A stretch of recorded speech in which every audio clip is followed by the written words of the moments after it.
I want to tell you something that will probably make you angry at first, but hear me out. I'm 85 years old, and I've figured out that everything they told us about success was a carefully constructed lie. My name is Walter, and I live in a one-room cabin in the mountains of West Virginia that I built myself 40 years ago. No running water, no electricity, no internet. By every modern measure, I am a complete and total failure. But let me take you back to 1965. I was 26 years old, working as an architect in Chicago. I had the corner office, the expensive apartment overlooking Lake Michigan, the German car, the tailored suits. I was climbing the ladder exactly like I was supposed to. I was engaged to a woman named Victoria, whose father owned half the real estate in downtown Chicago. Our wedding was going to be in a cathedral with 400 guests. I had won. I had achieved the American dream before I turned 30, and I was so miserable I could barely get out of bed in the morning. I'd stand in my marble bathroom in my $1,000 suit and look at myself in the mirror, and the man staring back at me looked like he was already dead, just a corpse going through the motions. The breaking point came at a company dinner. We were celebrating landing a major contract, some shopping mall project that would make the firm millions. Everyone was drinking champagne, slapping each other on the back, talking about bonuses and promotions. I looked around that restaurant at all these successful men in their expensive suits, and I realized they all looked sick. Not flu sick, soul sick. My boss, a man named Howard Chen, was maybe 55 years old. He'd made partner at 30, built an empire, owned 3 homes. That night at dinner, his hands shook when he picked up his glass. His wife sat next to him looking at her watch every 5 minutes like she was counting down the seconds until she could leave. Their teenage son wasn't even there because, as someone mentioned casually, he's in rehab again. This was supposed to be the finish line. This was what I was racing toward, and it looked like a prison sentence. 2 weeks later, I was supposed to fly to New York to meet Victoria's family for an engagement party at some country club. I got to O'Hare Airport, stood in line at the gate, and something in me just snapped. I walked out of the airport, got in my car, and started driving. I didn't stop until I ran out of road somewhere in the Appalachian Mountains. I never went back. Not to the job, not to the apartment, not to Victoria. I just disappeared. For the first year, I thought I was having a breakdown. I lived in my car, worked odd jobs, slept in campgrounds. My parents were horrified. My father, a successful surgeon, stopped speaking to me entirely. My mother would call and cry on the phone, asking what had happened to her brilliant son. But something strange started happening. The knot in my stomach that had been there for years, that constant tight anxiety I'd learned to ignore, started to loosen. I'd wake up in my car with the sun coming through the windshield, and for the first time in my adult life, I didn't immediately feel that crushing dread about the day ahead. I started building this cabin in 1975. Took me 3 years, working by hand, learning as I went. No mortgage, no building permits, just me in the woods. I've lived here ever since. I hunt, fish, grow vegetables, trade with my few neighbors for what I can't make myself. People think I'm crazy.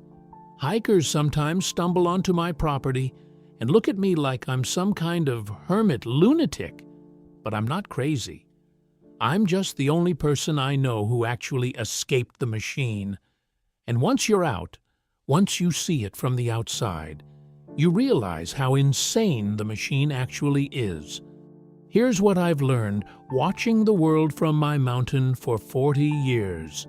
Society is built on manufacturing dissatisfaction.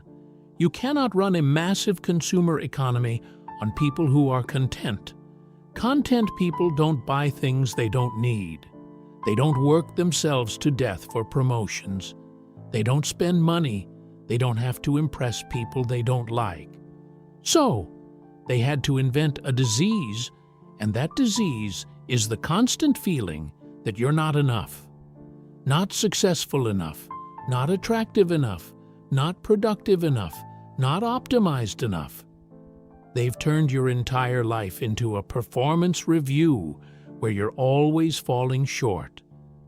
I see it when I go into town once a month for supplies. Young people walking around staring at their phones, looking stressed and exhausted at 25 years old. I hear them talking about their morning routines, their productivity hacks, their optimization strategies. They're treating their own humanity like it's a machine that needs constant upgrading. In my day, we just tried to buy happiness with money and status. That was our mistake.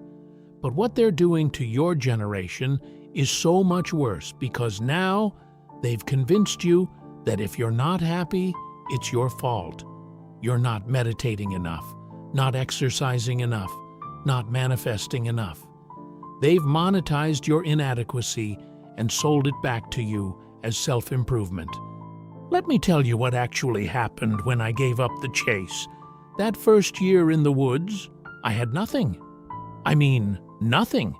I ate beans and rice for months. I slept on the ground. I was colder, dirtier, and more physically uncomfortable than I'd ever been in my life. And I was happier than I'd been in that luxury apartment. Not because poverty is noble or suffering builds character, but because for the first time since I was a child, I wasn't performing. I wasn't trying to prove anything to anyone. I wasn't carrying the weight of all those expectations. You know what real wealth is? Real wealth is waking up and realizing nobody on this entire planet requires you to do anything you don't want to do. Real wealth is having enough and knowing it's enough. I eat the same simple meals every day. I wear the same clothes until they fall apart. I don't own a television or a computer or a phone, and I sleep like a baby every single night because I'm not lying awake at 2 a.m. worried about money or status or what people think of me. The people I knew in Chicago who made millions, I guarantee you most of them are dead now from stress-related diseases. I'm 85 years old. I've lived on this mountain for 40 years. In a few more years, I'll die here, probably alone, probably unremarkably. There will be no obituary in the Chicago Tribune, no legacy, no inheritance, no mark on the world. And I'm telling you right now, sitting here in this cabin I built with my own hands, I won. I won because I spent the last 4 decades of my life actually living instead of chasing some manufactured finish line. So, here's what I'm giving you: permission to quit. Permission to stop trying to optimize yourself into some impossible standard. Permission to wake up tomorrow and do absolutely nothing productive. Go outside. Look at a tree. Breathe. That's it. That's the whole secret. Stop trying to be happy. Stop trying to be successful. Stop trying to be anything other than what you already are. Just be here. Just be alive. That's more than enough. The machine will tell you you're failing. Let it. The machine doesn't know what it's talking about. I promise you, the view from outside the machine is beautiful.